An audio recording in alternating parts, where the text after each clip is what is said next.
Ice અને border petrol દ્વારા કરાઈ રહેલું ઇમિગ્રેશન એન્ફોર્સમેન્ટ હિંસક બની રહ્યું છે તેવા આરોપો વચ્ચે મેરીલેન્ડમાં બનેલી આવી જે ઘટનામાં આઈસના એજન્ટ્સે કરેલા ફાયરિંગમાં 2 લોકો ઘાયલ થયા હોવાના અહેવાલ છે.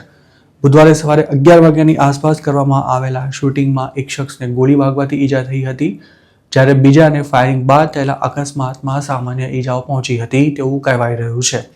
આઈસના એજન્ટ્સ 2 અનડોક્યુમેન્ટેડ ઇમિગ્રન્ટ્સને પકડવા માટે એક ઓપરેશનમાં નીકળ્યા હતા ત્યારે આ ઘટના બની હતી. સીએનએનના રિપોર્ટમાં જણાવાયા અનુસાર બુધવારે બાલ્ટિમોરથી થોડે દૂર એજન્ટ્સે એક વેનને ટ્રાફિક સ્ટોપ દરમિયાન અટકાવવાનો પ્રયાસ કર્યો હતો અને ત્યારે આ શૂટિંગ થયું હતું. ચાલુ અઠવાડિયામાં જ આઈસના એજન્ટ્સ દ્વારા અનડોક્યુમેન્ટેડ ઇમિગ્રન્ટ્સ પર ગોળી ચલાવાઈ હોય તેવી આ બીજી ઘટના બની છે. જે ઇમિગ્રન્ટ કાર ચલાવી રહ્યો હતો તે પોર્ટુગલનો હતો, જ્યારે વેનમાં સવાર અન્ય શખ્સ એલ સાલ્વાડોરનો હોવાનું જાણવા મળ્યું છે. બેલ્ટિમોરમાં આ શૂટિંગ થયું તે પહેલા એજન્ટ્સે વેન પાસે જઈ ડ્રાઈવરને એન્જિન બંધ કરવા માટે કહ્યું હતું, પણ તેણે આમ કરવાનો ઇનકાર કરી ભાગવાનો પ્રયાસ કર્યો હતો. DHS દ્વારા અપાયેલી માહિતી અનુસાર બેલ્ટિમોરની સાઉથમાં આવેલા ગ્લેન બર્નીમાં ઇલીગલી રહેતા 2 લોકોને પકડવા માટે એજન્ટ્સ એક ચોક્કસ લોકેશન પર પહોંચ્યા હતા, જ્યાં ચાલુ કાર્યવાહીમાં તેમને ફાયરિંગ કરવાની ફરજ પડી હતી. ડિપાર્ટમેન્ટે એવો પણ દાવો કર્યો છે કે આ બંને ઇમિગ્રન્ટ્સ એક વેનમાં સવાર હતા.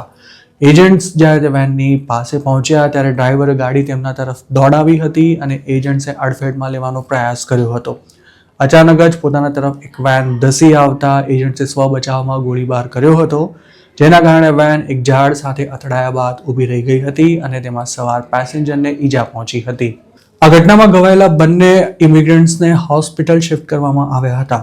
ABC ન્યૂઝે આ મામલે એને એડ્યુનલ કાઉન્ટી પોલીસ ડિપાર્ટમેન્ટને કોટ કરતા જણાવ્યું છે કે જેને ગોળી મારવામાં આવી હતી તેની હાલત હાલ સ્થિર છે, જ્યારે અન્ય શખ્સને થયેલી ઈજા ખાસ ગંભીર નથી. જોકે આ મામલાની તપાસ કરી રહેલી લોકલ પોલીસે હાલ તેના વિશે વધુ કોઈ માહિતી આપવાનો ઇનકાર કરી દીધો છે. મેરીલેન્ડના ડેમોક્રેટિક ગવર્નર વેસ મરે સોશિયલ મીડિયા પર આ અંગે જણાવ્યું હતું કે પોતે આ ઘટનાથી માહિતગાર છે અને તેમની ઓફિસ લોકલ ઓથોરિટી સાથે સંપર્કમાં છે. તો બીજી તરફ વ્હાઇટ હાઉસના deputy chief of staff Stephen મિલરે આઈસ પર વાહન ચડાવી દેવાની ઘટનાઓ વધી રહી છે તેવું જણાવતા આને ગંભીર બાબત ગણાવી હતી. ઇમિગ્રેશન એન્ફોર્સમેન્ટ દરમિયાન હિંસક અથડામણ થઈ હોય તેવી અનેક ઘટનાઓ અત્યાર સુધીમાં બની ચૂકી છે, જેમાં ફેડરલ એજન્ટ્સની ગોળીથી ઇમિગ્રન્ટ્સના મોત થવાની સાથે તેમનાથી બચવા ભાગી રહેલા કોઈ ઇમિગ્રન્ટનું અકસ્માતમાં મોત થઈ ગયું હોય તેવા મામલાનો પણ સમાવેશ થાય છે. શિકાગોમાં સપ્ટેમ્બરમાં બનેલી આવી જ એક ઘટનામાં આઈસના એજન્ટ્સે ફાયરિંગ કરતા એક મેક્સિકન ઇમિગ્રન્ટનું મોત થઈ ગયું હતું. તે વખતે એવો દાવો કરવામાં આવ્યો હતો કે એજન્ટ્સે સ્વ બચાવમાં ફાયરિંગ કર્યું છે, પરંતુ સિક્યોરિટી તેમજ બોડી કેમ ફૂટેજ બહાર આવતા તેમના દાવા પર સવાલ ઊભા થયા હતા.